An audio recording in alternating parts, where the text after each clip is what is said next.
To call into session Independent School District 721 to order. Please note that all school board members here are present. Let's please stand and say this Pledge of Allegiance. Pledge allegiance to the flag of the United States of America and to the republic for which it stands, one nation, under God, indivisible, with liberty and justice for all.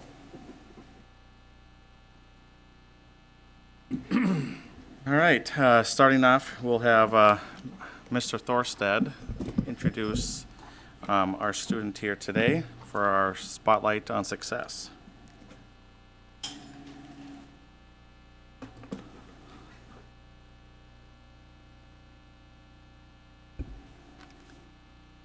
Good evening, school board. Good evening, Dr. Volmuth. Thank you very much for the opportunity to be here this evening. We're thrilled to have Elijah Musta with us. He's a senior who attends New Prague High School, and we're here today to congratulate him on his outstanding academic achievement. Elijah was selected as a commended student through the National Merit Scholarship Program. This is based on last year Elijah took the pre-SAT exam and had an outstanding score, and as a result, earned the commended student recognition. So thanks for having us, and we'd like to congratulate Elijah on this outstanding achievement.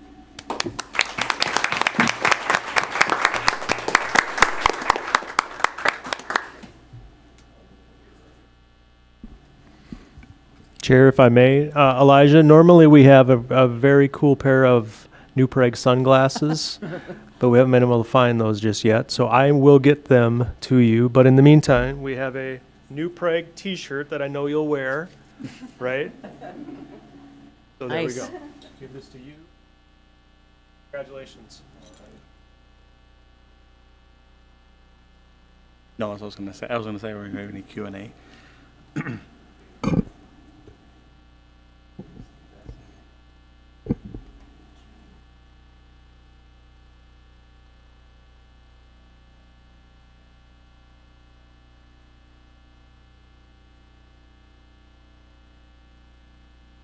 Elijah and Mr. Thorstad, we have a quick question before once here done. Go ahead. Yeah. What designates a high enough score to get recognition for this? Oh, yeah. What's the process a little bit? Yeah. So the National Merit Scholarship Program there's a formula involved. And so the National Merit Program has that outlined where they take the pre-SAT scores along with some other factors that they weigh out. That's a national program, and then when they get to, when that formula comes out, when we reach, there's a certain level for commended students, and then that's how it's selected to move forward from there. So right now, Elijah was selected on the commended level. So he's only taken the pre-SAT? Do you have to then take the SAT too? Do you intend to take the SAT? Okay. Yeah. Okay. Yeah. Thank you. Thanks very much. Any other questions for myself or for Elijah? Thanks very much for having us Very tonight. impressive. Yeah. Congratulations.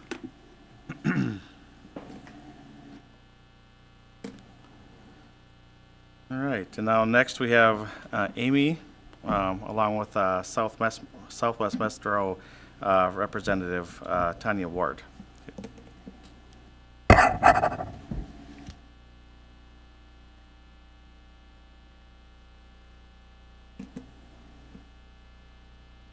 Good evening, everybody, and we'll start with introductions.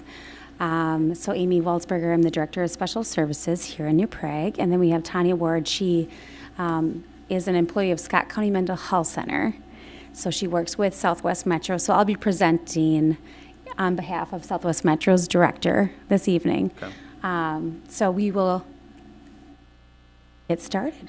So Southwest Metro Intermediate District, for those of you that do not know, is it's a school district that we have member districts that collaborate and we're all a part of in order to get some services that we might not have in-house. And so these are the list of the member districts that are a part of that, and the associate member districts. And the difference between member districts and associate member districts, we all have access to the services, but the member district superintendents are at the table and have more of a say in terms of programming. and associate member districts don't necessarily have that voice at the table, but they still access the services. But as you can tell, there's a number of districts that access service from Southwest Metro. I know Denny's a part of that board as well. So overview of the programs and services that they have.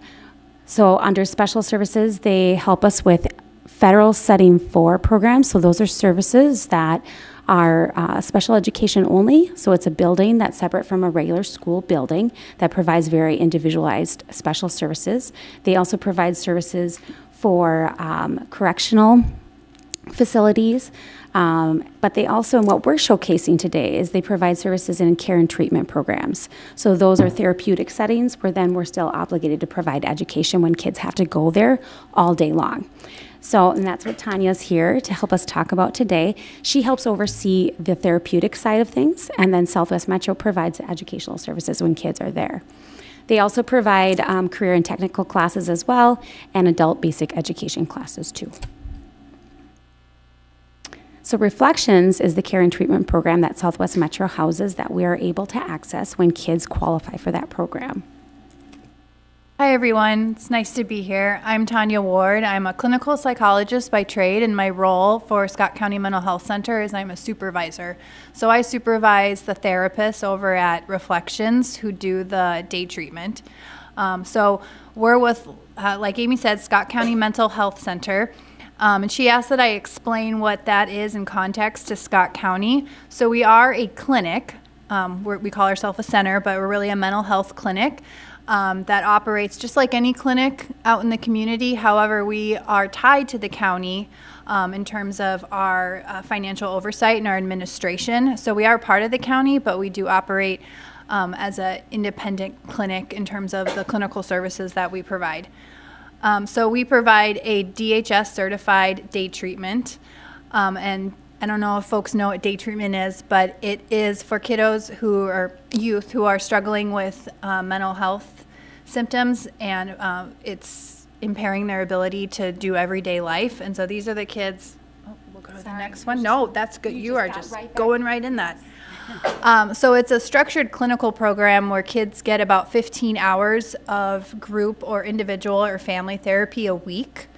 And it addresses the needs of kids who may be coming from a hospital due to mental health concerns, or they may be on the track to maybe needing hospitalization. So this is a level of service where we can get these kids in and help them reduce the effects of their mental health symptoms, strengthen their emotional and support systems, and get them back into their home district. So we do quite a bit of collaboration with all of our districts where the kids come from. So as you can see here, it's a safe, therapeutic, nurturing environment. We use evidence-based and trauma-informed practices. We have a lot of feedback with the schools and with families about therapeutic progress and how the kids are meeting their goals. A little bit about the referral process. I'm going to have Tanya talk a little bit about this, but I just want to make sure this is a little bit different. This is not a school referral. So anytime that we collaborate with Southwest Metro and there's a consideration for this type of service, it is through the parent. The parent refers, it's a family decision, and the school, like New Prague area schools, we just support that process and make sure that parents have that information and those resources. So when parents call us and ask if their child can come to Reflections, the first thing we do, and it's really the entrance for any therapy service, is a diagnostic assessment. So we meet with the family and the child to see if Reflections would help with the needs that they're presenting with. So you can see on the list, these are the kids who typically come to us, the ones who can participate in verbal therapy in a group setting, who have mental health symptoms, and it's impairing their ability to function in the community, at school. We see a lot of that. Kids who can maintain their safety. You see some of the maybe mental health concerns that we work with, and then ones where families are committed to the program, because it is a volunteer program. So there is a comprehensive team There are 4 licensed teachers in the program. The Director of Special Services for Southwest Metro supervised the educational component of that, and then 5 licensed therapists, and you're the supervisor of that program. And then, obviously, the client and the family is a part of that team. So this is a sample schedule of what a kid might have for the day. So they have class, group, class, and we do it that way on purpose, where we integrate the class and the group, and they're dispersed throughout the day so that the kids can learn the therapy skills. They can practice those in the classroom. So there's some hands-on ways of working through whatever was impairing them to begin with, and the hope is that they're working on those skills in the classroom, that then they come back to their home district, they've been working on those, and they can transition those same coping skills and emotional support back into the home district. And then in terms of the process to support that student to come back, we try to make sure it's as smooth as possible. There's usually a timeline, there's communication, we work collaboratively. We want to make sure that we're setting up the student for success for that transition too. So there's a meeting, it's all based on what the student requires in terms of that transition, and there's a lot of collaboration with the family. Every school we have identified as a point person for whom we start the conversations with when we decide, the treatment team decides that the kid's ready to come back, and then we usually then meet with whoever the important support people who are in every kid's life. Each school is different and every kid's different. But we have meetings with the school about things that we've seen at Reflections that are helpful and maybe they can integrate here. But we're always also available if a kid comes back to their home district and the school is wondering, hey, we're seeing X, Y, or Z. Did you guys see this? What might be helpful? We're always available for consultation as well. I just wanted to put a little plug in that Tanya also supervises our Connect therapist. And so I've been in front of you before just talking about our therapists in the school buildings. And so it is under the mental health center through Scott County. And so she's just another person that is a consistent contact for those therapists as well. So we've been really lucky to have such amazing people helping our kids. And it's a great district to work with, so likewise. And this just is a continued goal to align with our district's strategic plan, is that we want to collaborate with partners such as Scott County Mental Health and Southwest Metro to continue to improve our students' support structures and systems. So, Amy and Tanya, could you also make a comment about how we're servicing younger students on the elementary level as well, besides, and how we're expanding into the new facility that we have as well? yes, right now Reflection starts at age 10, and then there is a goal. It hasn't opened yet, but right now they have a new site that's been identified that Southwest Metro is going to also provide educational staff, and then Tanya's working on hiring therapists, then do an elementary site as well for younger students. And I believe that's K through 5, or is it pre-K? It won't be pre-K at this time. We will probably go down to age 8, and we'll look at referrals and how that goes. Yeah, we are actively hiring. Wonderful. And it just shows that our emphasis is to help the younger children that are having mental health issues, and hopefully get them on track sooner so that we can maybe alleviate some of their disabilities that they have at that young age. Yeah, early intervention is key. Exactly. I have a question on, so just for families that might be looking into this program, so I'm sure every case is different, right? So, but could you explain, like, what does that look like from a timing standpoint? So I refer my child there. What does this look like? Does this take a year or 2 years? I'm sure, again, every case is different, but what does that look like? So like the typical length of treatment? Mm-hmm. Yeah, you're right. Every case is different. But on average, it can be we've seen as short as 3 months. We've seen as long as maybe a little over a year. It really just depends on what they're presenting with and how they're making progress on their goals. But the goal is always to get back to the original district in every case. Okay. Absolutely. Okay. And the referral process is depending on how quick the diagnostic assessment is scheduled. that's really key, is basically scheduling and working through what works for the family, of course, and getting them in an appointment-based, just like other clinic agencies too. So that's just based on scheduling and starting to work through that too. Okay. Yeah. You want the kids to go back to their home district. Is there an option for them to go to a different one if they, for whatever reason, don't want to go back to their home district? I mean, yeah, if they choose a different district, that's definitely a parent choice. If, if a team feels like maybe we need to look at a Southwest Metro intermediate program, that's always a choice too. If it is a Southwest Metro educational program, then that would be an IEP team decision if it's related to their special education needs. Yep. So, but we always want to make sure that we're having that collaborative conversation with parents and families, of course, yeah. Thanks. Yeah.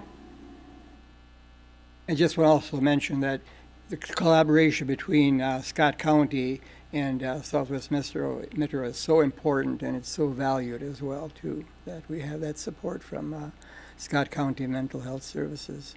Yeah. Thank you. Any other questions? I don't think so. Thank you. Okay. Thank you. Guys. Thank you. I can.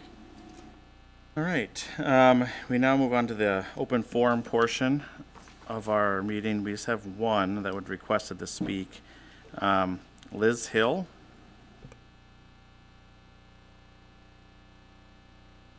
See this individual, so, all right, we'll move on. Next on the agenda is the approval of the agenda. So we are going to be removing 11.3. It's a resolution for governing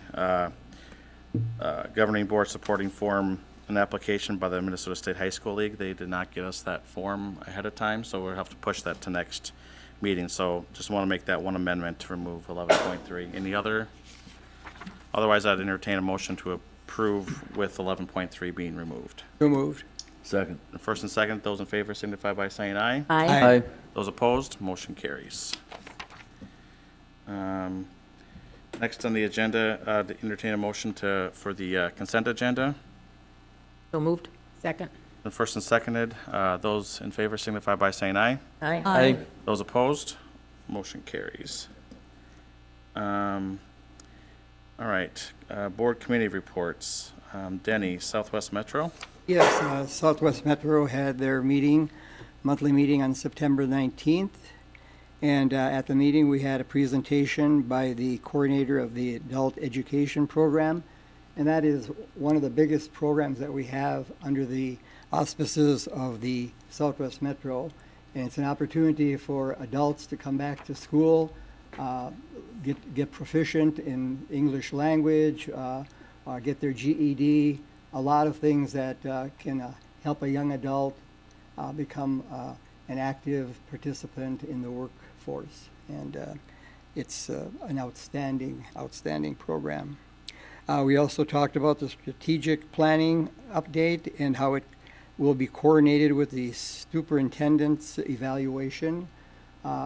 It seems only intelligent to have it be a process where the superintendent is responsible for seeing that the strategic plan is put into place and have that be a part of that person's job, so to speak, criteria as far as evaluation is concerned. So we're doing that. We also talked about hiring efforts. We had a report given by the special needs coordinator, and we are still short of special needs teachers. And one of the things that Darren, our superintendent, has looked into is filling some of those empty spaces, empty places for teachers, is by going internationally. And we are proceeding with this, and we will be hiring some Philippine teachers that will become a part of our Southwest Metro program. And the format for doing this is quite involved. It's quite rigorous as to how the safeguards, and we even have union people that are backing it, but also are making sure that we're not taking jobs away from people here in the United States. But it's a shortage, and this is one way that we're addressing it.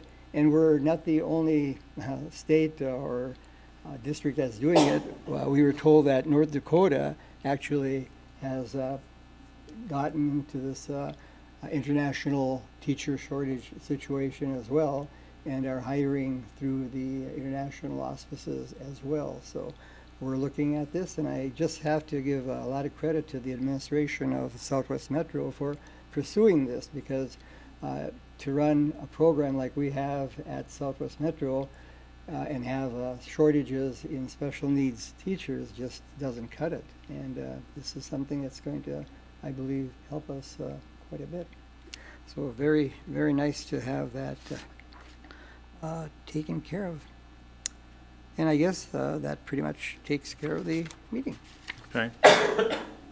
What percentage of the workload or the teachers are short? I mean, were we short like 20%? Okay, or- I think we had a report on all the special ed programs, and if my memory serves me correct, we are short of about 4 or 5 teachers Okay. in the various programs. Okay. And the programs are still going on, because sometimes these programs have more than one teacher that works in the program. But we're short by the state standards as far as how many students can be taught by one teacher. Sure. So we're short that way. And they're doing some things to alleviate the shortage as well in the meantime, before we get our international teachers on board. And that is, we're having half-time education for some of the students. They'll go half-time, and then the other students will go on the other half days. So we're trying to do it as best as we can, even with the shortage. And I asked a question about what are parents feeling as far as meeting the needs of the IEPs, which is required so much time that the students are getting in special services. And the parents are very understanding of the fact that this is a shortage that we have, and they're supporting it with the types of situations that we're using to try to alleviate the shortage. So it's one of those things that's there, but by no means is it our fault, and they're accepting it, and the parents are understanding that we're doing the best that we can to meet the needs of the students' IEPs. Sure. Do you have CPAC? Any update there? No CPAC meeting. Okay. Community Ed? Community Ed met on September 14th. Just some highlights of what we talked about, because there's always lots to talk about with classes and different things. But the new classes at Eagle View and Falcon Ridge are going well. And thanks to Falcon Ridge for welcoming early learning there to their building. Kids Company, they need staff from 7 to 9 in all 3 buildings, 7 a.m. to 9 a.m. They'll be starting an option for online driver's education classes this winter. Healthy Living Open House on September 26th coming up. Senior Expo on October 20th. And then there was an annual report for early learning. Some of the highlights on that are 21 preschool sections, 325 preschool students, 99% of preschool parents are satisfied with the quality of the preschool program. 6,469 children and adults participated in ECFE classes and special events. 100% of parents that attend ECFE would recommend it to their neighbor, friend, or family. And 200 adults enrichment classes were held, providing providing opportunities to 1,700 adults. Thank you. Legislative Committee at all? No meeting? Early Childhood Community Coalition? Yes, the first parent advisory meeting will be this coming Wednesday for the first meeting for the school year, and an optional fundraiser for the early learning programs, ECFE and preschool, will be happening in October, and funds will be used for replacing old classroom manipulatives and additional learning materials for students, and also be used for an end-of-the-year school event for families. And we received a grant from the Southern Minnesota Initiative Foundation, and they're going to be preparing free parent caregiver resource bags that can be checked out from the program, and there's 12 different topics. That's it. Joint powers? You betcha. We just met before this meeting. First of all, they introduced Superintendent Andy Volmuth to the meeting. Yay. Sandy did her PowerPoint presentation on the finances for the year that we've already seen. Then they had a report on the fitness center, and Megan always gives us a whole bunch of information. I'll just give you the highlights. They're trying to continue to increase their active older adult registrations by doing a lot of promos and things like that. That's been increasing very well over the years, and they're trying to increase that even more. They're also doing yoga in Barton's Pumpkin Patch. And that's for free. They're not going to charge us anything, so that's good. We're coming up on the 5-year anniversary of the fitness center and pool, so they're doing some member appreciation programs and things like that. They're also trying to start an after-school program for middle school kids to utilize the gym space at the fitness center. They've been having some problems with numbers of middle school kids in the weight room after school, and perhaps the how they're acting in the weight room after school. So they're going to try to do some kind of programs to try to get the kids out of there and put them into the gym under supervision and give them different kinds of programs that they can jump into from there. Let's see. Josh gave a couple of updates on the Neptune swim and dive. They're building up to having 2 meets per month until March, and then in March, that's when they really get going. They'll end up having 3 meets per month in the pool. Their head count right now is 60. That's lower than it was, in the 5 years, but it's higher than the 45 when we took the dive after the coaches changed hands. So it's increasing all the time. So that's good news. He also talked about the aquatic facility. The Whitbit tower is broken, and unfortunately, we've had it for too long, so it's no longer under warranty. A new one will cost us almost $10,000, and that's not with the freight costs. So they're currently looking for other avenues to do things, to get something else in that place. That's currently being looked at, I can say it that way. The Whitbit track, however, is still functional, and they're happy with that because more people use that anyway. Let's see. Diving boards are on regular rotation for updates and replacements. And then there were just some extra agenda items. Otherwise, that's it. Thank you. Equity Committee? We have not had a meeting. However, Tremaine sent me this. They had Seema Pothini present to all staff at the start of the school year. The theme was "No More, Next Time," speaking up in order to effectively interrupt hate, bias, or other harm in the moment. The presentation provided concrete tools to support all people in speaking up immediately and effectively when hurtful, derogatory comments or microaggressions occur in educational spaces. They talked and learned about intent versus impact. The staff received tools to help them respond in a validating and action-focused ways such as interrupt, question, educate, and echo. And during the day, the admin were able to be part of a lunch and learn with Seema. They asked questions and presented stories and real scenarios that were discussed with the group while having lunch. And Tremaine said that he's had very good feedback about the presentation. And that's it. I assume we'll be having a meeting sometime in the next month or two once he gets settled into all of his new roles. Yeah. I'm assuming that's the mosquito training that made the news? Is that the one you're talking about? Mosquito training. Yeah, there were some news articles about mosquitoes and things like that as part of our training. Is that the one you're talking about now, or? No idea. Could you get me a copy of it, do you think, through the Equity Committee? I would think I could. Cool. I'd appreciate that greatly, Mark. How about the District Advisory Committee? We had our first meeting with the new batch of members for the new school year, and so it was exciting to see everybody. And the main topic of discussion was a little bit of a preview of what's going to happen, and we got a preview on the world's best workforce information. So me and Jean are going to be doubly ready for our meeting a little bit later on today. We have more regular meetings scheduled this year, which should be a plus. So I'm excited for that committee to get a little bit more active. So. Sounds like a busy, a lot of meetings here for the committees are actually up and at 'em now, so it's nice. All right, superintendent report. Yes, thank you. We had a great week last week with homecoming, I believe. We had lots of fun activities throughout the week, including a football game, a win on Friday night at a very, very busy Trojan Stadium.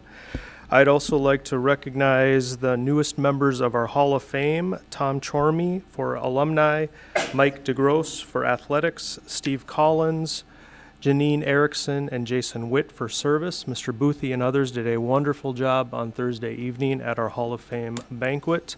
And I was pleased that all the festivities for the most part were really productive and brought a lot of community spirit together. It's all things referendum for us at this point. So I've gathered some facts just from different sources and different places. We are one of 26 school districts who are seeking an operating referendum this fall. All but 2 of these requests are for 10 years. 2 districts are choosing. 1 district, I believe, has 2 questions, and they're each for 7 years apiece. The requests range from $1,500 to $100 per pupil increase.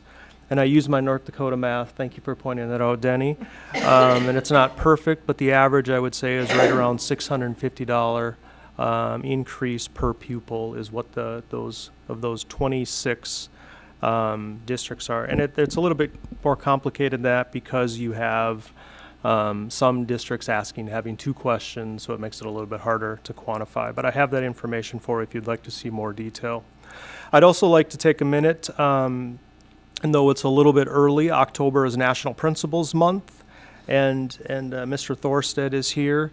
Thank you, Mr. Thorstead, for being here. But positive starts to a school year don't just happen. They happen because we've got good people leading our buildings who are working collaboratively with our staff and our families to ensure that we are indeed having those positive starts. In addition to the normal workload, we've also thrown a lot on our admin team who are helping lead the Proud Tradition and Promising Future referendum campaign, all the while keeping that focus on teaching and learning as much as possible. So with that said, I'd like to recognize our elementary, middle school, high school principals for their work, and I'd encourage members and members of the community to reach out during the month of October to say thank you for the work that they're doing in leading our sites.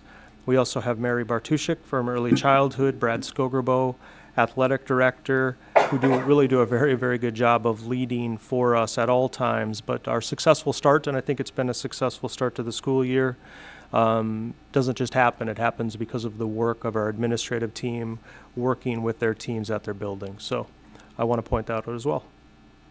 Perfect. Thanks. Right. Reports and discussion items. We have first readings of a handful of policies. Any comments or anything from the committee, the policy committee before? Generally, I mean, policies that we looked at for the first reading were ones that, as we normally have, administration changes and MSBA matching up to updating what we have. Any questions or comments on any of them from anyone? Yeah, I've got 2, one on P406 and one on P532. For 406, if I understand this policy correctly, is it just interpretation of statute and just, it looks like it's mostly placing state law into our policy language, generally speaking. Is that a correct interpretation? Probably.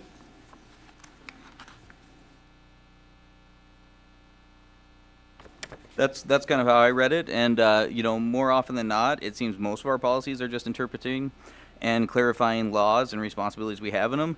That's one of the reasons why it's so frustrating when we say we don't want to make policies on topics that are important, that we're not clear on how we're handling always because it's in the law and we say we're going to follow the law. So it just seems a little disingenuous to me, and so I would encourage us as we look at the other topics, for example, the transgender policy that we don't have in any public place where the community can see it. We say we're just following law. It's not required, but most of our policies are just interpretations of law. As far as P532 goes, if I understand that policy correctly, that policy only applies to students with IEPs. Is that a fair statement? Yes. What is the difference in how a situation like that is handled between a student without an IEP and a student with an IEP if it escalates to that level that it requires police officer removal?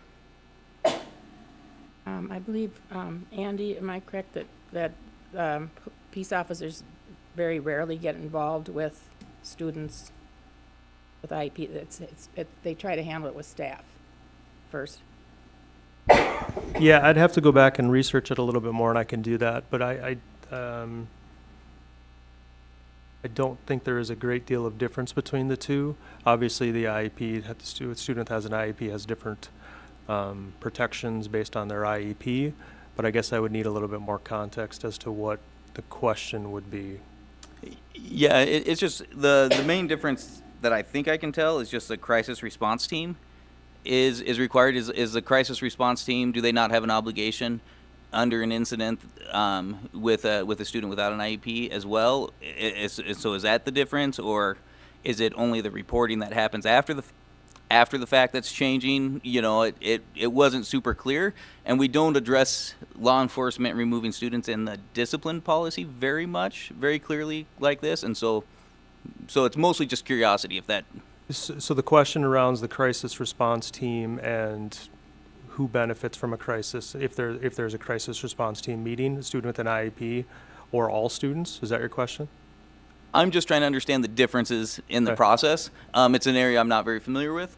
And so, and then the only other recommendation I would have as far as the title of that goes, if it doesn't apply to all students, I would probably go with students with IEPs in there. So when you're reading through your policies, you know what to expect. And so a little clearer title would be useful as well. I will do my best to gather information about policy and then what our practice has been, and then bring that back. Fair? Appreciate it. And Dan, students with IEPs, That is the title of sometimes this one. It does have that in there. On 532, it does have that. I mean, that is the title of the policy. Use of peace officers and crisis teams to remove students with IEPs from school grounds. So the title's Just- different yep. between the two on the website, and I got it. Oh, Mhm. okay. So does that answer your question? I just want to be clear before I... So initially, I'm interested in just the difference in procedure between IEPs, because I would anticipate that when you're walking down the hall, most of the time, in some cases, you can identify students who would have an IEP and who wouldn't, but that is not always the case. And so it's just really interesting how the policy's written, and for the type of things it describes, how would anybody know to call a crisis response team, and how would you distinguish the difference between a student without an IEP and one with one in a crisis in the hallway or in a classroom? the student that has the IEP has certain protections for that person's disability. And based on that person's disability, they are given different type of treatment for the same type of action that a person without an IEP might be given, based on the fact that it's has their disability as being the primary reason for that person having the issue that they might be having. Does that make sense? So I understand that portion of it.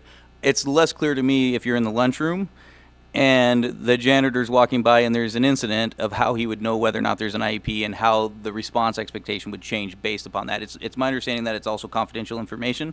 An IEP status, is that a fair statement? It's confidential education data? It is, but also the person's person that's in charge of that student's education, the one that wrote the IEP, would be the person that would be contacted to deal with that situation. Again, because they would have the knowledge of what that student's disability is and how to address that student's dealings or problems. In the case of violence that would require a police officer to remove them, we would run around looking for whoever wrote the IEP if they're not You present? wouldn't have to run around. That student is that teacher is in the building and would take charge of that situation. Interesting. Which, if I would clarify, we wouldn't have to wait for the IEP manager in that case to act. If there was a student who is creating a safety concern, the professional staff would address that accordingly and appropriately. Without the crisis response team and things like that, they could address Crisis- it directly. The crisis response team would be, depending on the severity of the word I'm looking for, situation. thank you, the situation, the team would act if they needed to, and then the crisis response team can be enacted after that, but they would not have to wait if it was a pretty severe situation for the IEP teacher, manager to come before they acted. Perfect, thank you. So it doesn't have to be as sequential as maybe it's written in the policy. All right, perfect, thanks. All right, let's move to the action items then here. All right, the approval of the world's best workforce presentation. Or do we have we're gonna have a presentation on this portion, or are we just approving? Yeah, okay. So Martin and Tony.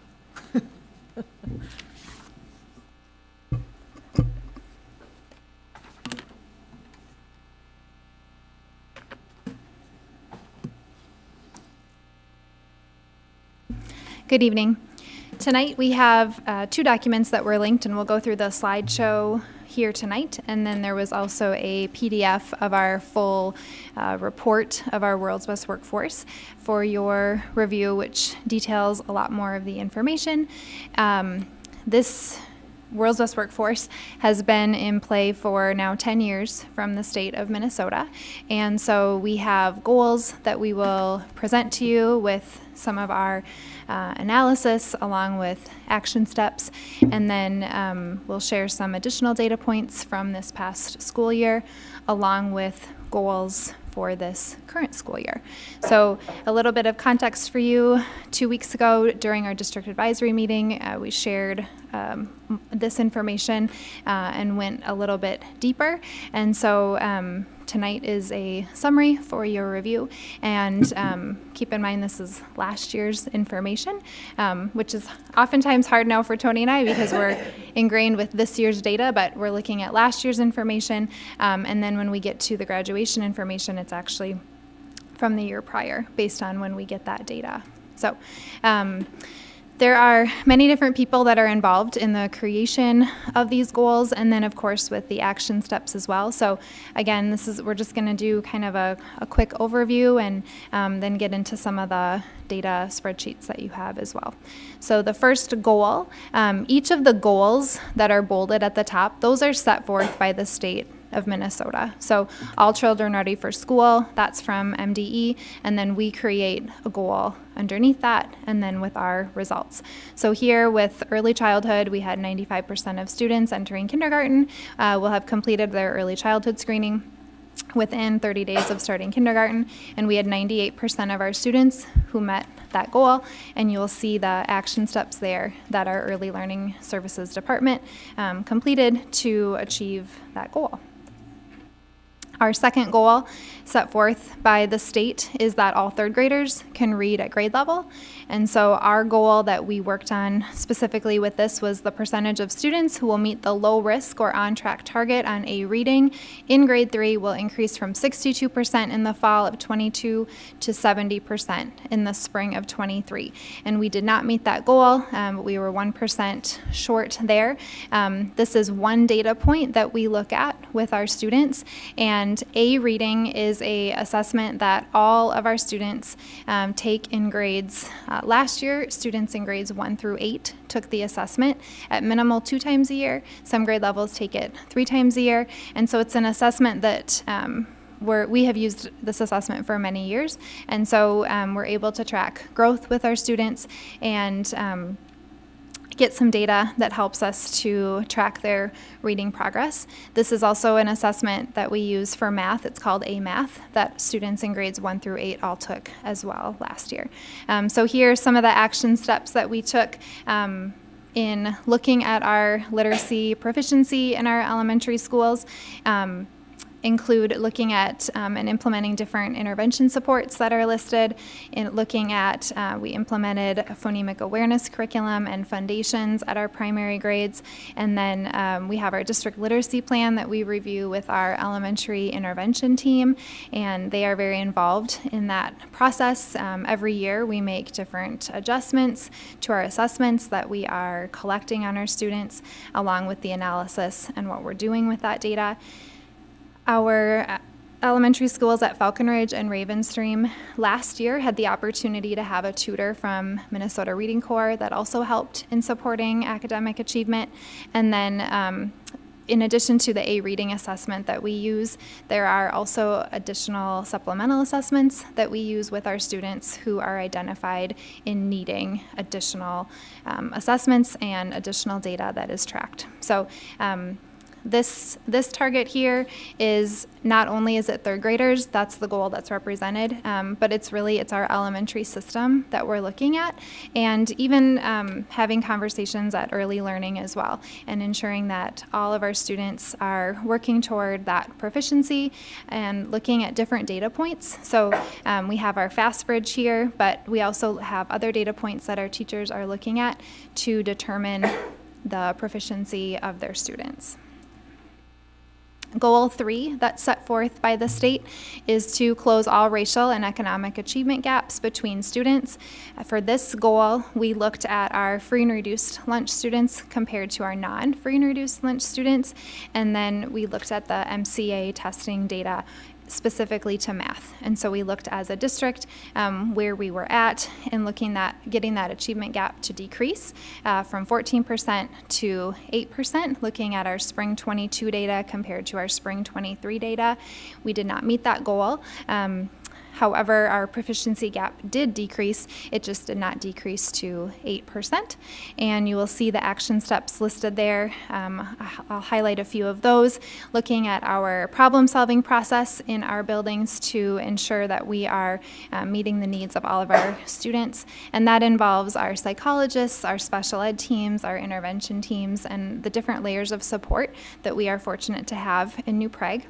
We look at student satisfaction survey data with our administration team, the utilization of our equity coordinator during the 22-23 school year, along with our social workers that we have in our buildings, and at the secondary levels, our counselors are also a part of that. We also have built-in intervention support in literacy and math.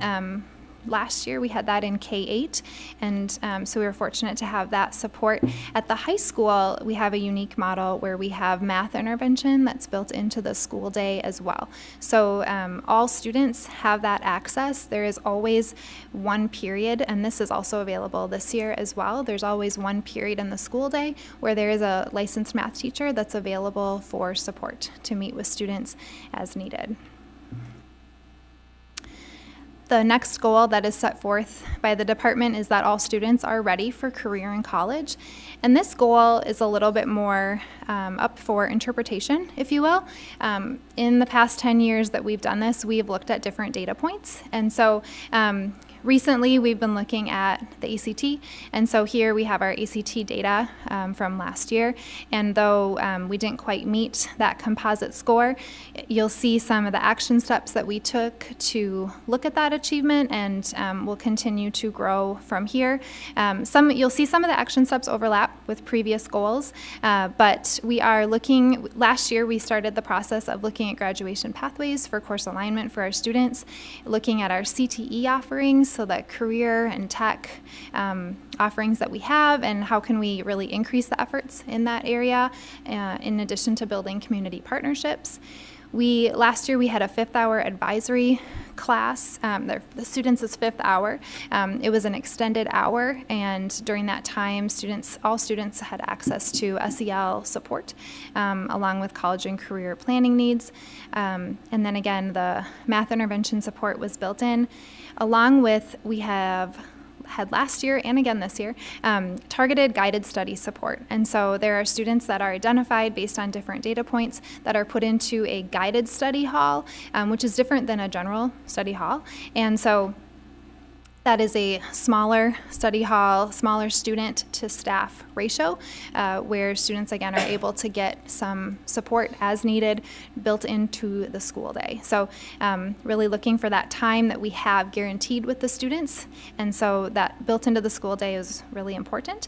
And then at our high school, last year we had late start PLCs, and so on Wednesdays, the high school staff is given time to reflect on the assessments that they've given and collaborate as a team to talk about their data and really talk about next steps, both from a remedial process and also an extension process. So we want to make sure we are growing our kids where they may be. And so that time is really dedicated to that individual student growth and the time for the staff to collaborate during the school day.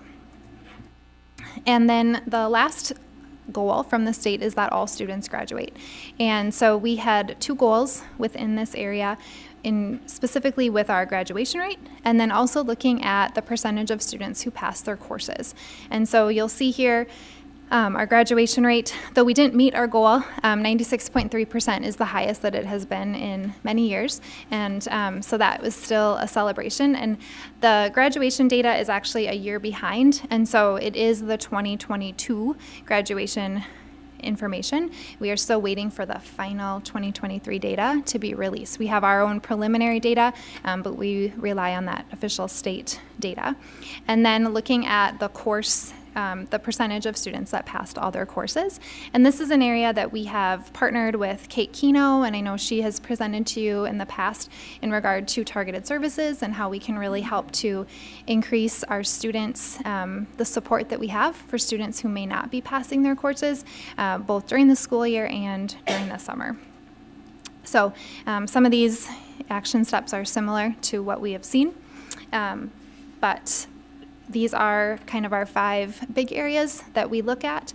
And I just want to give a big thank you we have many people last year and again this year that have served on our district advisory committee, and we'll continue to grow and move together with them. But a big thank you to all those people who come after school and connect with us.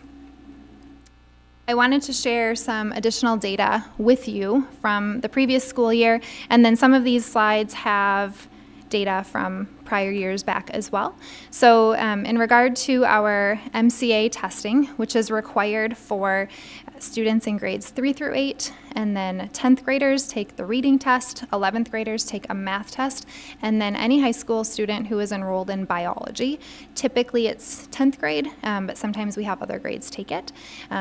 They are given the opportunity to take the MCA test. So you'll see here our participation, just going back the 3 years prior. So just this data point for you. 2021, we had that dip with COVID. And so that's, you'll see the state had a dip there. And then the 93% in 2022. And then we had 92% of our students participate this past school year.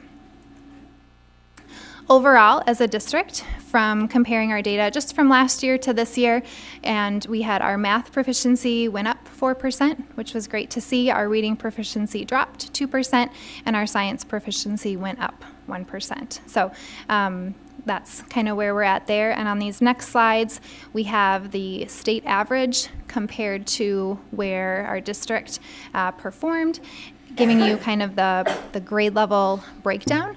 And you'll see, certainly different cohorts and different grade levels of kids.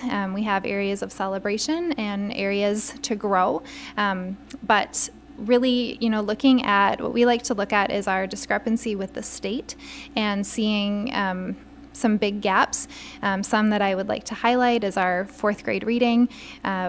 This last year and currently, but last year 75% and 56% compared to the state, and now this year 74% with 60%. So still a nice discrepancy there, and again, a different group of kids. So when we look at the growth that students have, there's many different ways to present this information, and when we work with our admin teams, we have different graphs that really show how certain cohorts of kids are performing, because we know that each grade level is different. And so looking at the successes with each grade level, both with our math and our reading data, and so these are the different areas that we really look at, again, looking at our state average and where we fall in comparison to that. And then we also have the science test as well. We don't track cohort data with our science data because there's gap years between when students are taking it. We're really here, we're just looking at the grades that are tested, and having the celebrations there as well. You'll see here all grade levels are well above the state average consistently. And then this slide shows our comparable and local district data in regard to how we kind of line up, both with districts and then along with the state. And so you'll see here, depending on, again, what we're looking at, but math and science, we were first or tied for first with other districts in those two areas. And in reading, we were with that 60%, we were fourth and third in how we look at it. So all in all, this is, we're looking at overall MCA data proficiency, and just another kind of data point to look at in terms of how we compare with surrounding districts. And then just some other data points to kind of paint a picture of where we're at. Our attendance this last year was great. Again, the highest it's been since kind of our COVID years. So 94% of our students were attending on a consistent basis this past year. Our graduation rate, as we shared, has been its highest in many years, and I could have gone back farther. And so again, and a nice discrepancy again with that state average of 22, it was 83.6%. So continuing to maintain strong graduation rate of our high school students. This graph is a little busy, but I wanted to just give you a comparison of our comparable districts as well, going back to the 4 years. And so you'll see, New Prague has continually maintained high percentages, and wanting just to kind of share where we're at compared with other districts. And then we did area districts as well.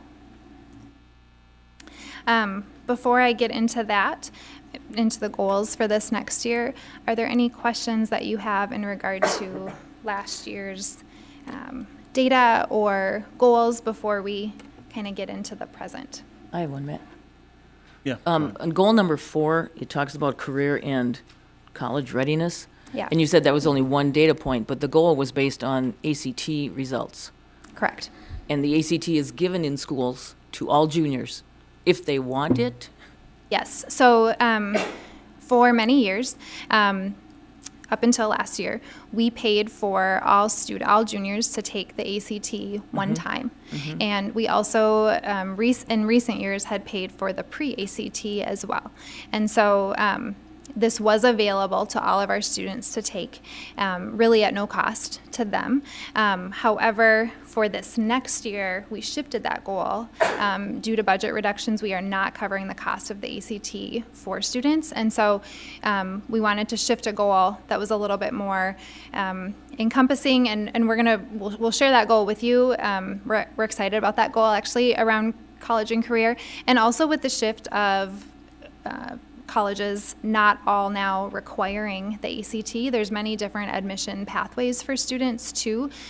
So we weren't necessarily maybe seeing the eagerness as we had in years prior. And so that was really a big drive in that change to look at something different. Okay.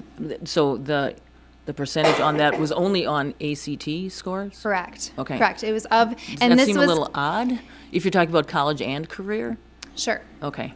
because you're going to have kids who are going to, You think it looks odd? I think it looks odd to me just because you're going to have students who are not going to go the college route, not necessarily wanting to take the ACT, Yep. getting an opportunity, but perhaps not throwing their best at it. Right. And certainly if that's the only data point we're looking at, that's a little skewed in my head. Okay. Yep. And I think your concern is valid. And I think that's too why we wanted to shift something as we have started to see numbers drop or interest drop. We wanted to look at something different.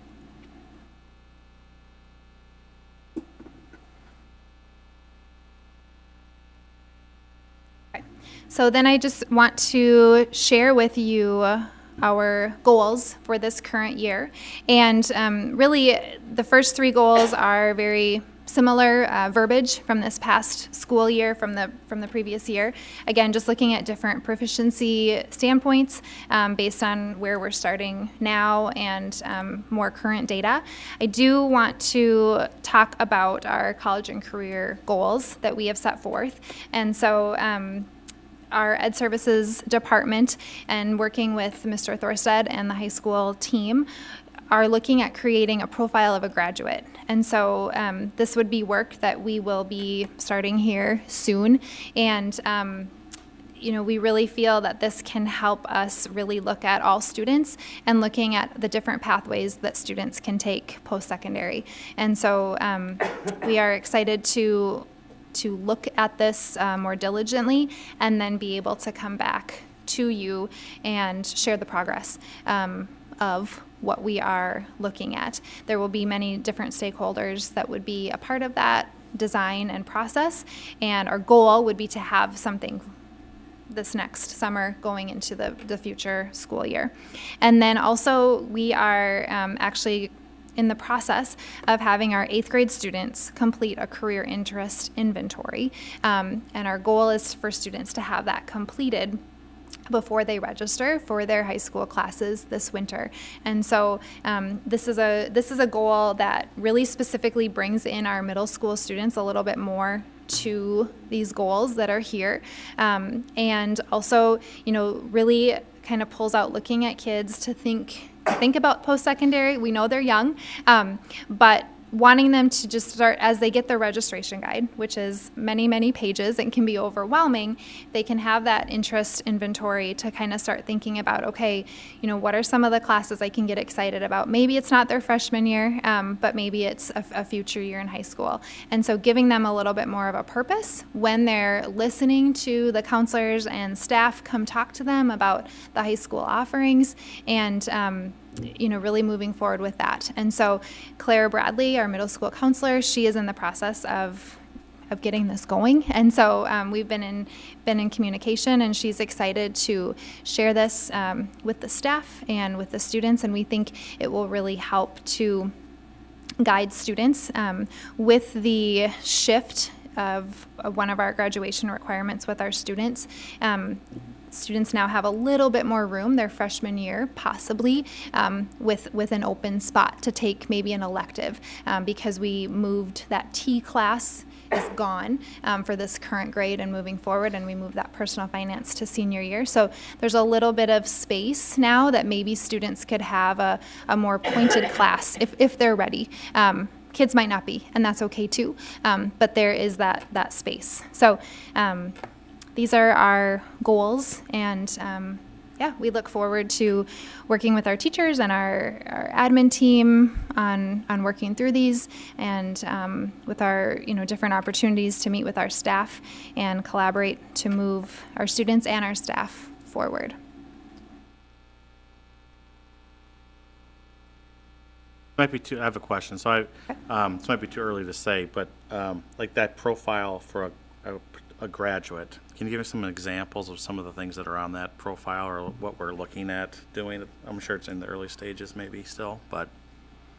Very early stages. Okay. But, what we really want to do is, as it ties back to looking at our CTE offerings and really getting our students to think about where are they headed after high school, and having those conversations in embedded into our high school classes and getting them connected with community mentors and having them really think about what are some of those post-secondary opportunities. And we want to try to embed that into that as part of that profile. What exactly that looks like, I don't know. I don't want to commit to anything yet. But really, we look at this as an opportunity to really involve our community even more. Our community is very involved with our MARS class, which is awesome. But there's not hundreds of kids taking our MARS classes, and we want to be able to allow more students to have the opportunity to connect with people in the field. And now, I think in this kind of post-COVID time that we're living in, the connections that we can also have virtually. Maybe there's alumni that are across the country, but they're doing some, incredible careers and different pathways that we have some students that are interested in. So really thinking about how can we, again, meet our students and really get them excited about that post-secondary and what that looks like, and giving that a go. Just to add, and we had kind of talked about it in the advisory committee also, when you talk about both the graduation rate and the profile of a graduate, right away everybody thinks about high school. And high school is important because that's where we end up. However, that middle school, the elementary, even preschool, making sure that our programming within each of those areas is solid and well, building the capacity in the kids to be successful as they go from 5th to 6th grade, that transition year, from 8th grade to 9th grade, that transition year. And that's really important for teachers to understand also, because as an elementary teacher, when a student graduates from high school, they should be just as proud as the senior math teacher or the senior science teacher. It wasn't them that got them there. It was our elementary teachers and the middle school teachers. So as we look to build that profile for a senior, we want to see things that little milestones from the elementary to the middle school, from the middle school to the high school. And then of course, we want them to have a great idea about what is it potentially I want to do after high school. Our job isn't to tell them where to go or what to do. Our job is to prepare them for whatever it is that they choose to do. And that profile of a graduate is us providing, and Marin mentioned a few different programs such as MARS and or AP or CIS classes or industrial tech classes or business. Every single discipline that we have in the middle school and the high school, they're providing some type of experience for the kids so they can make a much better choice when it gets to that 11th and 12th grade year as to what they may want to do. So it's going to be pretty fun, and working with Mr. Thorstead and Mr. Greger also. We have really a lot of different classes both in the middle school and the high school where kids get different experiences as to what they want to do.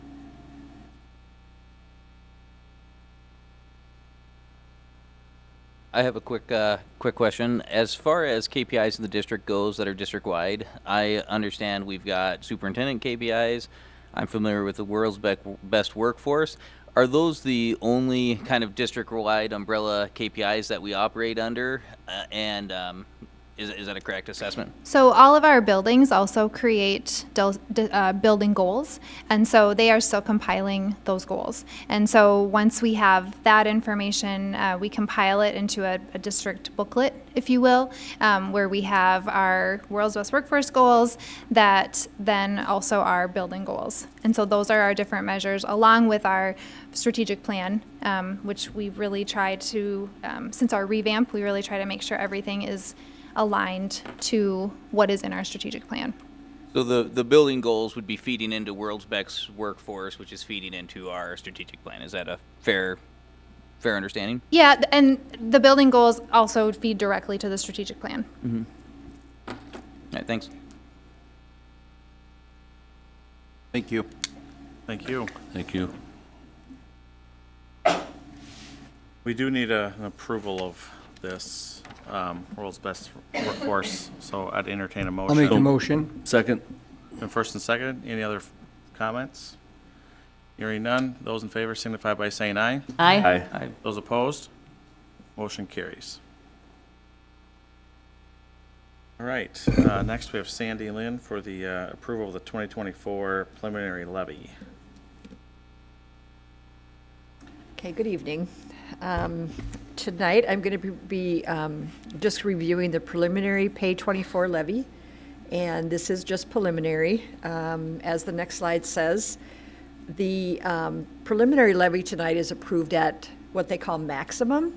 So while there is a dollar amount on our levy certification page and the spreadsheet that I put out, MDE is still finalizing calculations. So what we do here is just say we're going to approve it at maximum, and then that allows them to do their calculations without tying the district's hands on how much we can levy. For example, about 5:30, they still had our levy decreasing, or what I had put in this presentation and the document was $375,000 more than what our current levy set at the state, and that's because they made an error in a calculation on Thursday morning, and they said they would update us as they got the code resolved. And I just got this report like right at 5:30. So, there's issues that they're trying to sort out, we're trying to sort out, so that's why we certify it at maximum. The final levy is approved after the Truth and Taxation presentation on December 11th. And then the preliminary levy does not include the November 7th levy request. So keep that in mind. So this is just hopefully a clear and succinct status of our levy. General operating levy is about $6.1 million. It's an increase of 1.12% or $67,000. Really, we've got a couple of factors playing here. We've got overall lower enrollment, which creates a lower levy for us in 2024. We also have prior year adjustments due to lower than expected enrollment in the last couple of years. And then we've got a higher levy versus aid in the local optional revenue and the operating capital. So what they do for local optional and operating capital is they calculate what our total revenue is. Then they have a calculation they go through to determine what percentage is aid and what percentage is levy. The last several years, our levy has been increasing and our aid has been decreasing. So that happened again this year. Community services, it's going down almost 7%, $27,000. And this is another example of the aid levy. So the overall revenue increased in community services, but in fiscal year 25, some will be paid as state aid. Since I've been here, we've never had a state aid component to our community ed revenue. So this next year we do in the levy year 2024. We also had a negative disabled school care adjustment from last year. So we levy a certain amount for disabled school care, child care, and if we don't spend all of that, then they do a negative adjustment the following year. Vice versa, if we spend more, then they do a positive adjustment. Debt service, we saw a pretty big decrease. One of our debt payments fell off. It was one of our lower amount of debt service. We also had a higher debt excess reduction than last year. Debt excess reduction is we are required to levy 5% of our debt payments, or 105% of our debt service payments.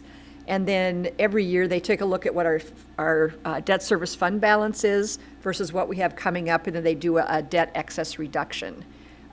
So that's why we always have a small fund balance in our debt service fund, even though it should be an in and an out. We do levy 5% higher than our debt service payments. And just to further talk about the debt service, is like next year, our debt service payments are going up over $300,000. So debt service levies do vary some. So that's debt service, so that's going down almost 1.5 million. So the total is going down 10%, or 1.4 million. Any questions on that before I go on? So the known changes in debt service, is that debt that's rolling over, changing interest rate, or what's causing the change It's in dropping debt? off, so something is paid for. No, I mean the increase in next year, so we're going up $300,000 next year, Oh, and we already right. know? Yep. So is that a change in interest rate, or is Nope. that a Just new our- debt, or? Our predetermined debt schedule. It's not even. Our debt schedule varies from year to year, depending on how the debt is structured through the financial firm that we work with. Okay, so it's more amortization or something along those lines that's causing the change? Yeah, yeah, I would say that's a fair statement. Any other questions on this piece? So the estimated tax impact. So Scott County gives me a what if every year. I just got it a couple weeks ago. And what's interesting is I'm going to just compare this to last year's levy. So last year's levy went down 0.03% or $4,000, our overall levy. And our tax impact went down 21%. So what happened is last year, there was such a huge increase in market value of homes. It really depended upon where your home fell, how much it increased. And so even, excuse me, even a small levy increase or decrease can create quite a bit of change just because of market value. This year, actually, property values decreased more than they increased. So that just goes to show you that, a year ago, when the housing market was really hot, everything went up in value. Now with interest rates and some of the issues we're having in the housing market, property values actually decreased. We use a sales ratio. Sales ratio is the ratio of your approved or your county valuation on your property and what percentage they would sell for. So typically that's in the 90s. This year was at 86%. So if your home is valued at $100,000, it's only selling for $86,000. That just shows what the housing market is doing. So if the property value did not change from 2023, the levy would decrease 17% or $221 a year. Estimated tax impact. So the average value of a home in the city of New Prague is $325,300. That is only in the New Prague proper. It's much higher outside of New Prague proper. So if this home value did not change in value, it would go down 17% or $136 a year. If the home value increased 5 to 10%, it would go up $121, or down $121. And if it decreased from 0 to 5%, which the majority of our properties fell into this category, it would go down 19.3%. So it's individual property valuations really impact what is levied on each different property. And so tonight I would just ask for approval of the preliminary level at $12.8 million. And then the election will happen in November. We're still doing some, they're still fixing some coding and so forth in their program. And then based on, obviously, if the levy passes, we'll have an updated tax impact and everything in December. If it doesn't pass, it might change a little bit, but not much. Any questions on that?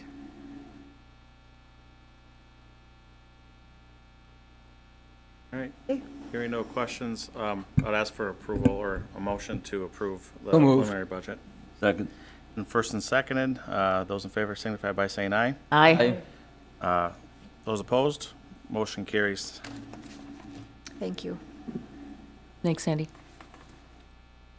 All right, next on the agenda is the resolution relating to appointing election judges and absentee ballot board members for the November 7th school district special election. This time I'll entertain a motion to consider that resolution. So moved. It's been Second. moved and seconded to consider the following resolution. Be it resolved by the School Board of Independent School District 721 as follows. It is hereby determined and declared as follows. The following individuals, each of whom is qualified to serve as an election judge, are hereby appointed as judges of election for the school district special election on November 7, 2023, to act as such at the polling place listed below. St. Patrick Social Hall, Jordan, Minnesota. Head Judge Lori Speltz. Other judges, Terry Mahold, Joan Morgan, Elaine Peshta, Norman Sticha, Albert Biza, Kaylin Call, Deanne Croat, Pete Croat. In Elko, New Market City Hall, in Elko, New Market, Head Judge Herman Halverson. Other judges, Patrick Sullivan, Erica Meyer, Jackie Pavick, Alan Sticha, Lori Bizik. Immaculate Conception Church Civic Center in Lawnsville, Minnesota. Judges are assigned by the City of Lawnsville, and they are Evelyn Duban, Cindy Freer, Elizabeth Redmond, John Titus, Kayla Badger, Tammy Brokey, Corey Heinz, Joel Erickson, Mary Langhoff, Janet Medford, and Barb Peterson. Wheatland Town Hall, Vesely, Minnesota. Head Judge Jeremy Biermeyer. Other judges, Diane Johnson, Jim Duban, Ken Kesh, Brian Pieper. New Prague Fitness and Aquatic Center, New Prague, Minnesota. Head Judge Patty Solheim. Other judges, Chris Hurdler, Annette Millett, Ann Christie, Albert Erickson, Greg Bark, Jennifer Witt, Barb Warner, Dolores Wright, Catherine Cochran. New Prague Fitness and Aquatic Center, New Prague, Minnesota. Head Judge Amber Thielbar. Other judges, Vera Schenecker, Rosella Kesh, Janet Wires, Mike Johnson, Annette Ruzicka, Joan Tupi, Mariah Bryant, Dan Schenecker, and Betty Brujek. And then the following individuals, each of whom is qualified to serve as election judge, are hereby appointed as absentee ballot board members for the school district special election to act as such at the absentee voting locations. And that location is the district office and the Lawnsville City Hall. And the people in charge are New Prague School District office staff and City of Lawnsville staff. And the following individuals, each of whom is qualified to serve as an election judge, are hereby designated to deliver absentee ballots to hospital patients and residents of health care facilities in accordance with Minnesota statutes for the school district special election. And they are the New Prague School District office staff. How do you vote on this resolution, Karen? Yes. Jean? Yes. Matt? Yes. Mark? Yes. Kim? Yes. Dan? Yes. Dennis, yes. Item passes 7-0. I was going to make a joke about those names on there. It's a good quiz for you, Andy. You should have to go through all those check names. As Daddy was reading through those, I'm like, this is good for Andy to go through them. Sorry. I was thinking of the same thing. Should have asked him how to pronounce some of it. Just like them saying his name. All right. All right. Next on the agenda is a resolution to accept a donation from the New Prague Area Education Foundation. At this time, I'll accept the motion to accept the resolution. So moved. Is there a second? Second. It's been moved and seconded to consider in the following resolution. Whereas the school board may accept a gift valued at $1,000 or more only by adoption of a resolution by 2/3 of its members. And whereas the New Prague Area Education Foundation wishes to donate a reading nook to each of the elementary schools valued at $6,000 for a total of $2,000 per nook. Now therefore it be resolved by the New Prague Area School Board of Education to accept the donation under no conditions. How do you vote on this, Dan? Yes. Kim? Yes. Mark? Yes. Matt? Yes. Jean? Yes. Karen? Yes. Dennis, yes. Item passes 7-0. All right. Last on the agenda here, we have, there's a handful of policies that were pulled out and out of the consent agenda. I just want to go through any questions, comments on them. I'm hoping, can we just do once we're through questions and comments, could we, Janelle, do you think we could just do one vote on all of them? Okay. I just want instead of doing this 5 times, so, okay. Cool. Go Perfect. ahead. 504 then? Yeah. Minnesota law requires clear notice of standards of conduct before we can enforce policy. This policy remains vague and unclear what is allowed and prohibited and will be enforced subjectively. I am repeatedly told that clear policy cannot be written, that we have to rely on the one-off interpretations of this standard from hundreds of professionals, parents, and students. This is a recipe for arbitrary, inconsistent enforcement based upon personal perspectives of these individuals. I readily admit that it is hard work to write a policy that articulates clear standards. Our school district is full of really smart and capable people that are up to the task. Surely we can use more clear language than short shorts, vulgar, or other generic words that our community has vastly different interpretations of where the lines are. Members of the board, I encourage us to be more clear and objective in this standard. Any other comments from anyone on this policy? Okay. Well, the next one down. 506. In American education generally, and Minnesota specifically, we place a huge burden on the staff to maintain orderly environments and severely limit the tools at their disposal to deal with classroom disruption. Principles similar to this encourage my uncle to early retirement.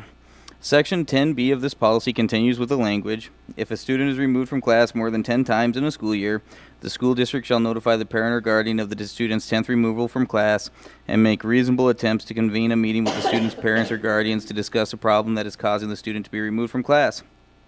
It is my understanding that we are likely to be much more proactive than this. Policies signal to educators in the community how seriously we take disruptions to the learning day. We should set our standards high and clearly say what we will do and then strive to live up to these policies. If we don't, can we be fairly disappointed if serial problems are left unaddressed?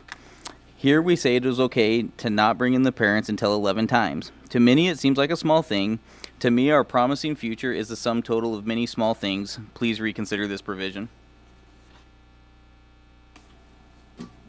Any other comments from anyone else? Please. Okay. 507, student discipline. This is another example of a vague policy. We say that a teacher or school principal, what about the other staff in the building, may use reasonable force under the conditions in our P106, which is equally vague.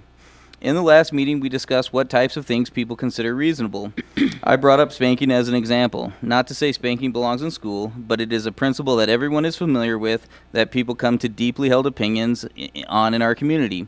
What one sees as reasonable, another sees as extreme. As we have seen through videos, violence is common in schools in our nation and state. Many times the victims are other students. Too often the victims are the educators. The saddest thing for me is watching the victims of extreme violence as the adults and fellow students watch on. It is easy for us, though. We throw out the term reasonable, and then we get to judge comfortably from the boardroom as we make disciplinary decisions affecting people's careers, reputations, and freedom. We encourage people to do nothing because we are so vague about what is acceptable. We owe it to our educators to provide clear standards on appropriate responses to violence in our schools. Policy 506 and 507 should be better. Any comments? Anyone else? Bullying. The bullying policy suffers from the same defect as all of our other policies. It is vague and is a tool that members of this board admit should be used to suppress traditional gender expressions. It is a mixed-up world where the institutions we entrust our children to tell us that not only should they be forced to accommodate the opposite sex in locker rooms, that if they discuss any discomfort publicly at school or on social media, the district could use its power to punish them. The subjective definition of bullying, where interference in education opportunities, is very subjective and has no objective standard. My daughter thinks males in the restrooms and locker rooms substantially interfere in her education. This board has no sympathy for those students. If they talk about their discomfort publicly, we had better shut them up. This standard is doubly frustrating since we preach tolerance. True tolerance would recognize that our community no longer shares as many values, and we would find more ways to make meaningful accommodations for those with unpopular gender identities. We should do better, and we should make it part of these policies. You said male, and that's not true. What do you mean it's not true? There's not males and females in the same bathroom. It's transgender students. Male and female are biological terms, Mark. They are not gender terms. I have a comment on this one. I contacted Terry Morrow at MSBA, who's the Director of Legal and Policy Services, this afternoon, and He sent me a copy of 514, and it's exactly the same as what is on our agenda. And each update is an exact quote from Minnesota law, and the legislature has deemed that this policy has to be exactly as they wrote it.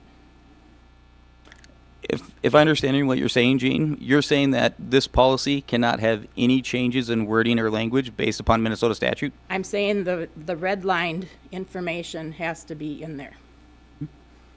But that would, and are you saying that the red line information prohibits us from being more clear about what kind of things would count as disrupting the environment and what types of things are valid expressions of identity, for example? I rely on the administration and staff who look at these policies and give their input to the policy committee. And so in your view, Gene, are you saying that if Minnesota School Board Association says that a traditional gender identity student shouldn't be able to express their gender identity at school, you would be okay with that? They didn't say that, though, did they? Well, our board says that if a student with a traditional gender identity says that as a female, for example, I feel uncomfortable with males in the locker rooms, and if they say that publicly, we, as this board, have stated in the past that we would consider that a violation of harassment policies and would consider disciplining the student for that. Has anybody been disciplined for that?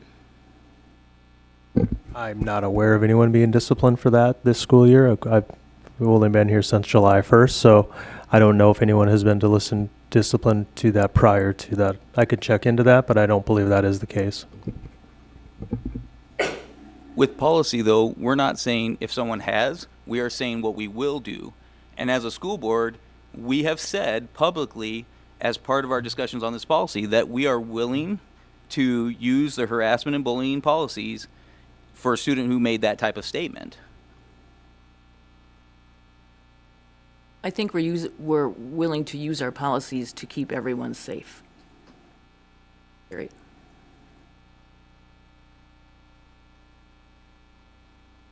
And when you say we have said, we haven't necessarily said, you've interpreted it and expounded on it and gave everybody what we said, but we didn't really say that.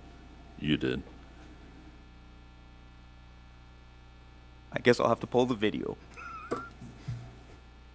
All right, anything further anyone would like to add on 514? How about 524? 524.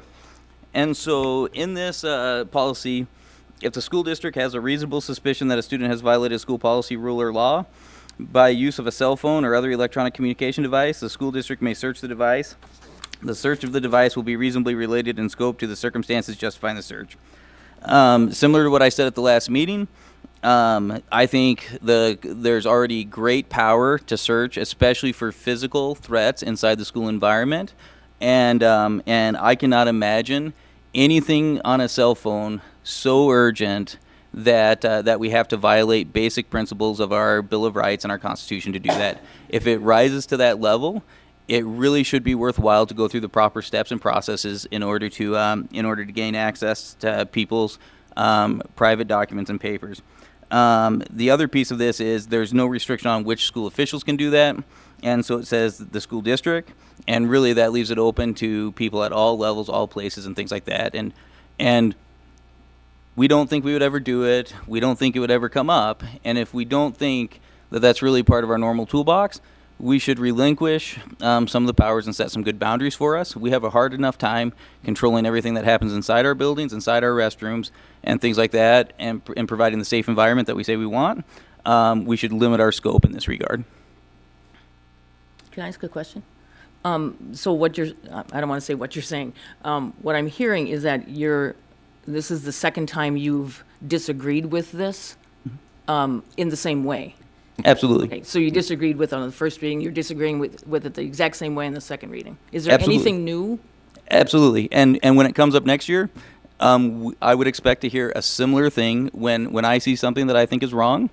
I will articulate that I think it's wrong. When I see something that I think harms a segment of our students, even if other people on the board believes it meets all the students' needs, I'll continue speaking for those students.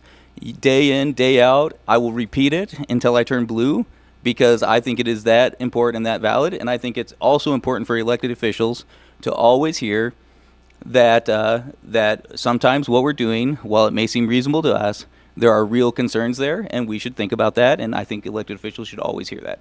I think that's fine. My question was, do you have anything new? That what you've said before, and you have a right to say it as many times as you Yep. want to. I'm just wondering if maybe I missed something. Was there something new? Oh, we don't have to listen to it 8 times. When it comes up for a vote, Mark, I know, our and policies can give you- me wait, the point of ability order. to talk Point of on the order. issues we're voting Point on. of order. Can I get an answer, please? Absolutely. I think I've already answered. I said I have the same concerns I had last time, So you have nothing new to add? and I'm going to have the same concerns next time it comes up. Okay, thank you. All right, so we've gone through those. Can I get a motion? I so move. I move we approve these. Second. Not hearing any further discussion. Those in favor signify by saying aye. Aye. Aye. Aye. Opposed? Nay. Motion carries. All right, I think that was the last thing on the agenda. All right, I'd hear entertain a motion to adjourn. So moved. Second. Those in favor signify by Aye. saying Aye. Motion carries.